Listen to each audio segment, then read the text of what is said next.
Hai teman-teman sebangsa dan setanah air. Singkat cerita, di sini kegiatannya sudah selesai ya teman-teman. Dan di sini saya mencoba masuk di tengah kerumunan adik-adik santri untuk mencari adikku ya teman-teman. Bentuk dari gedung ini itu kurang lebih seperti aula ya teman-teman. Akan tetapi masih dalam tahap proses pembangunan ya teman-teman. Maka dari itu pencahayaannya kurang terang ya teman-teman. Karena memang di bagian belakang ini itu nggak ada lampunya, kecuali di bagian depan. Dan bentukan dari bangunan ini panjang kali lebar dan isinya full ya teman-teman. Dan parahnya lagi di sini itu pakaiannya sama semua ya teman-teman. Jadi malah makin pusing. Dan di momen ini membutuhkan perjuangan ya teman-teman. Sampai-sampai di sini itu aku teriak-teriak manggil nama adikku, tapi nggak ada respon dan jawaban sama sekali. Sampai memang bener-bener udah pengen nyerah karena segala macam cara udah tak lakuin. Dari bertanya, berjalan menelusuri setiap sudut menggunakan penerangan, sampai sudah di momen teriak-teriak tapi nggak ada hasil dan jawaban sama sekali. Dan di sini saya mencoba untuk merenung sejenak, menenangkan diri. Mungkin saya yang terlalu tergesa-gesa dan tidak sabaran untuk bertemu dengan adikku. Maka dari itu saya terdiam sejenak dan mencoba mempelajari keadaan, situasi dan kondisi, dan sempat membatin jikalau memang malam ini tidak bertemu ya nggak apa-apa, menunggu waktu sambangan yang sudah ditetapkan oleh pihak pondok. Dan setelah itu di sini saya mencoba untuk berjalan pelan-pelan di bagian tengah menggunakan penerangan, dan tiba-tiba ada yang merespon salah satu anak yang makan di talenan, atau bahasa Palunya itu makan di baki. Sekitar 4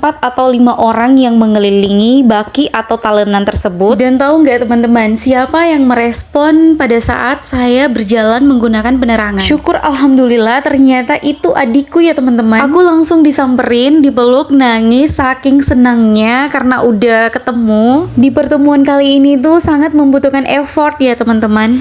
Dan setelah itu aku nyari tempat yang asik dibuat ngobrol, yang pastinya berdekatan dengan asramanya, agar supaya ketika waktu sambangannya sudah selesai, penanggung jawab asrama atau kakak-kakak tingkatnya mereka mudah menemukan dan mengumpulkan mereka. Yang membuat saya terharu dengan perkataannya adikku itu adalah, "Mama jangan nangis, saya di pondok baik-baik saja, nggak usah diingat-ingat, saya di sini betah, nyaman, teman-temanku banyak, dan di sini saya belajar dengan baik." Karena memang pada saat obrolan ini kita sedang video callan sama ibu. Pastinya terharu ya teman-teman, gak nyangka kalau adikku itu ngomongnya kayak gitu.